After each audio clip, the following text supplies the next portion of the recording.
Hello guys. Welcome again sa atin na Bridge of God, no?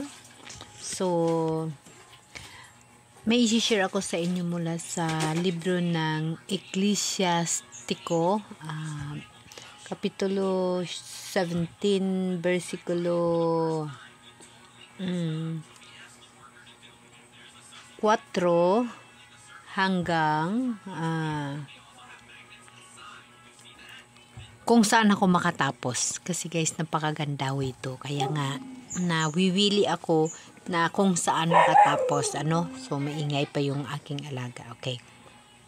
Babasahin natin lang. Sa simula tayo sa verse 4. Dito kasi naka-include yung paggawa ng mahal na Diyos sa tao, no? Na mula sa alikabok at uuwi sa alikabok. No? So, dito naka-include yung iniibig ng Panginoon na ang lahat ng may buhay ay matatakot sa tao at maghari ito sa mga hayop sa lupa at ibon sa himpapawid.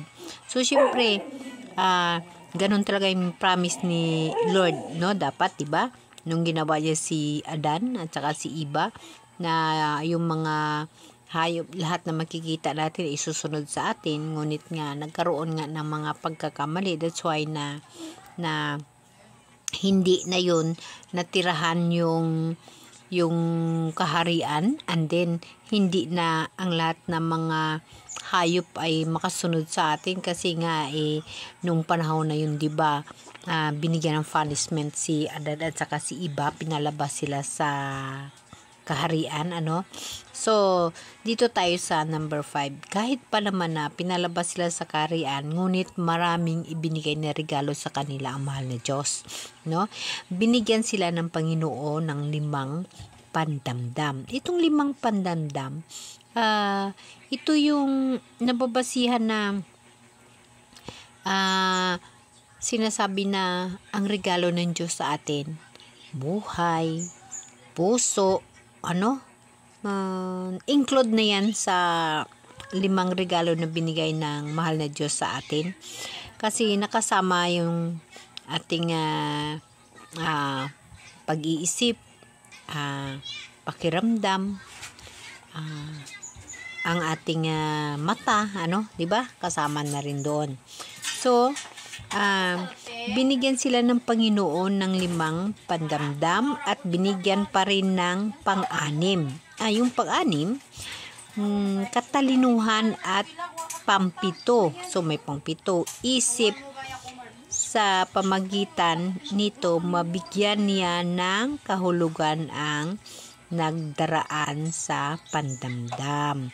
So, diba, 7 ang ginregalo ng mahal na Diyos. Nandyan na yung ating mga kasarian, nandyan na yung mata, binigyan niya ang tao ng dila, mga mata at tainga, at nakapangyarihang mag-isip at magpasya, no? Pinuspos pa niya ng kaalaman at karunungan at tinuturuang kumilala na mabuti at masama, no? Diba? Ipinaliwanag ng Panginoon ang isipan ng mga tao at ipinakilala sa kanila ang karingalan ng kanyang nilalang. O diba? So, ganun ho tayo kamahal ng Diyos. Binigyan ho tayo ng tainga para makikinig tayo, makikinig tayo. Kaya gamitin natin yung tainga natin sa pakinig ng kabutihan. Binigyan tayo ng mata. Ang mata natin gamitin natin sa maganda. Huwag tayong tumingin sa kaanyuan lamang ng kapwa natin. Mayroon tayong bunganga, mayroon tayong isip. So, makapag-isip tayo ng tama o mali. Mayroon tayong puso, no? Ang Espiritu ng Diyos nasa puso, no? Ang Diyos nasa iyo, nasa puso mo. Kaya, ang lahat ng mga biyaya na binigay ng Diyos sa atin, sa ating buong pagkatao, atin ho yung gagamitin sa kabutihan. Lalo pa ho ngayon na ang tao ay kailangan husgahan. Kailangan na ni Lord magbigay ng punishment. dahil na sa dinami-dami na ng mga kasalanan na nangyayari sa mundo, kailangan niya na ho tayo isipiritin na yung tupa sa kambing, pagsipiritin na yun. So yung mga binigay ng mahal na Diyos sa atin na mga regalo, mata, tainga, bunganga, isip, puso, gagamitin natin yan. Hindi pa ho ang huli ang lahat, gagamitin ho natin yan. Ang tainga mo, naririnig mo ang mga pangyayari sa mundo. Na iyon ang sign, ang tainga mo again, gagamitin mo sa mga pandinig mo, sa mga pangyayari sa mundo. Mayroon kang mata, nakikita mo yung mga pangyayari sa mundo, at mayroon kang isip. Yung isip mo, gagamitin mo yun. Dahil binigay ng Diyos yun para maunawaan mo ang dapat unawain na siya ay malapit nang dumating.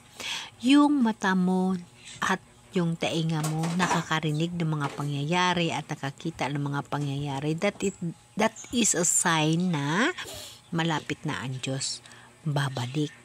So, yung mga binigay niya sa atin, gagamitin ho natin upang magamit natin sa kabutihan at kalugod-lugod tayo sa mata ng Diyos. So, ipagpatuloy natin. At pinapahintulot niya na ipagkapuri nila magpakailanman ang kanyang mga kahangang-hangang ginawa. So, gamitin natin yung mga bagay na nandito sa atin na regalo ng Diyos.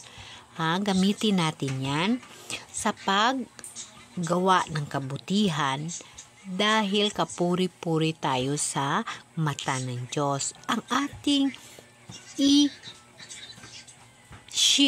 sa ating mga mata ang kabutihan, ang kagalakan para sa Diyos.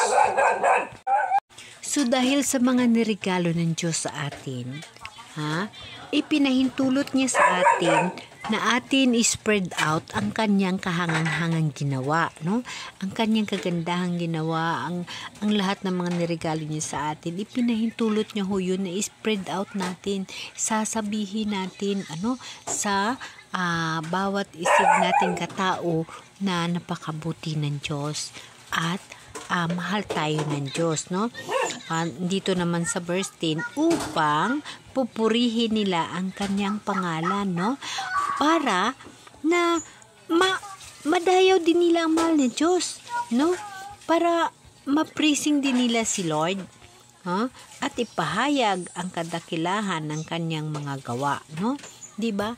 At of course, kung nagawa mo yun, na i-spread out mo yung kagandahan at ang binigay ng mahal na Diyos sa iyo, ikaw man mismo magiging kalugod-lugod ka rin sa mata ng Diyos kasi ginawa mo yung mga bagay na gustong-gusto ng Diyos kasi nga ginamit mo yung regalo niya sa atin, yung mga mata, bunganga, yung mga tainga. Yung bunganga, wag natin gamitin sa chismis. Yung tainga, wag tayo magpabingi-bingi sa mga taong nagugutom. Yung mata, wag tayo magpabulag-bulag sa mga taong nangangailangan ng tulong. Ang puso natin, maawa tayo sa mga tao na nangangailangan ng tulong. Yun ho ang kanyang regalo sa atin at ating ibalik na atin gagawin ang nagkarapat-dapat sa mga iniregalo sa atin na mahal na Diyos. Amen? Amen.